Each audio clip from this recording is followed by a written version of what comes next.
ഇപ്പൊ ക്ഷേത്രപ്രവേശന വിളംബരം പറഞ്ഞുകൊണ്ട് അന്ന് അദ്ദേഹം അവിടെ അമ്പലത്തിന്റെ വെളിയിൽ ഒരു ബോർഡ് വെച്ചിട്ടുണ്ടായിരുന്നു, ഹിന്ദു മതവിശ്വാസികൾക്ക് പ്രവേശനം. ഹിന്ദുക്കൾക്കെന്ന് മാത്രമല്ല പറഞ്ഞിരുന്നത് അന്ന്. അങ്ങനെയാണ് ഇംഗ്ലീഷിൽ എഴുതി വെച്ചിട്ടുണ്ട്, believers of Hinduism R permitted inside. അന്ന് ഒരു ഭയങ്കര ഒരു വിഷൻ അന്നത്തെ കാലത്ത്, അതൊരു വലിയൊരു വിഷനായിട്ടാണ് നമുക്ക് തോന്നുന്നത്.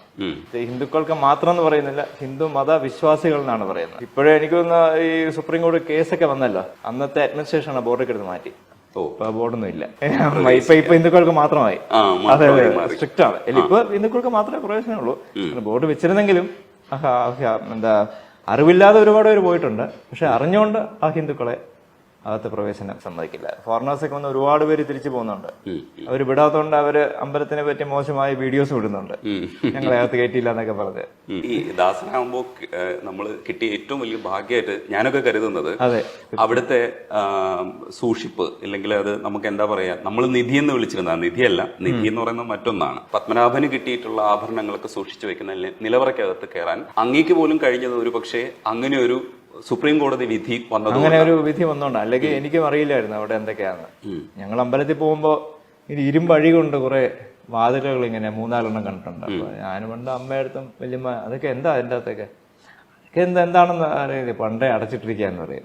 ഇങ്ങനെയൊക്കെ ഉണ്ടെന്ന് സ്വപ്നത്തിൽ പോലും വിചാരിച്ചിട്ടില്ല. കേസ് വന്ന് തുറന്നപ്പോഴാണ് ആദ്യം മീഡിയ വഴിയാണ് ഒരു ഒരു ഹൈപ്ഡ് ഫിഗർ കാണുന്നത്. പിന്നെ നേരിട്ട് പോയി കണ്ടപ്പോൾ ആന്റിക് വാല്യൂ നമുക്ക് പറയുന്ന, നമുക്കിപ്പോ അത് ഒരാളുടെ, ഇപ്പൊ ഞാനും 1 രൂപ വരെയാണ്, ഇപ്പൊ ഇദ്ദേഹം അതിനെ 1 ലക്ഷം പറയാണ്, അപ്പുറത്തിരിക്കുന്നവരെ 10 കോടി വരെയാണ്. ആന്റിക് വാല്യൂ നമുക്ക് പറയാൻ പറ്റില്ല. അപ്പം നമ്മൾ കാൽക്കുലേറ്റ് ചെയ്തത് എന്തിന്റെ അടിസ്ഥാനത്തിലാണ്? നമ്മൾ കുറച്ചൊരു എല്ലാ ആന്റിക്കും അത് present value of the gold Gems ഒക്കെ വെച്ചാണ് ഒരു ഉദ്ദേശം. ശരിക്കും വാല്യുവേഷൻ നടന്നിട്ടില്ല, ഉള്ളി ഡോക്യുമെന്റേഷൻ. അതെ അതെ അതെ അതെ. കെ ജയകുമാർ സാർ പറഞ്ഞിട്ടുണ്ടായിരുന്നു, അന്ന് ദേവസ്വം സെക്രട്ടറി ആയിരുന്നു.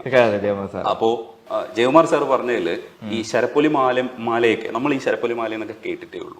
പക്ഷെ ആ ശരപ്പൊലി മാലയൊക്കെ സാറിനെ നേരിട്ട് കാണാൻ പറ്റിയതും അത് കയ്യിൽ തൊടാനും പറ്റിയത്. അത് 3 സ്ട്രിങ് വരും, 6 സ്ട്രിങ്ങിന്റെ വരുന്നുണ്ട്. പഴയ രക്ഷയില്ലേ, ആ രക്ഷ പോലെ രക്ഷയുടെ 2 സൈഡിൽ നിന്നും ഇങ്ങനെ 3 സ്ട്രിങ് ആയിട്ട് ഇങ്ങനെ പോകും.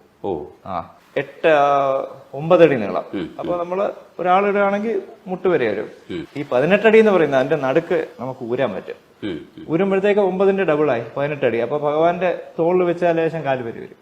ശയനത്തിനെ കണക്കാക്കിയായിരിക്കും ആയിരിക്കണം. അതൊക്കെ വളരെ പഴയതാ. അതെ അതെ. പിന്നെ 1340 കോയിൻസ് ഒക്കെ ഉണ്ട് അകത്ത്. 1340 ഞാൻ ഡേറ്റ് വായിച്ചിട്ടുണ്ട്.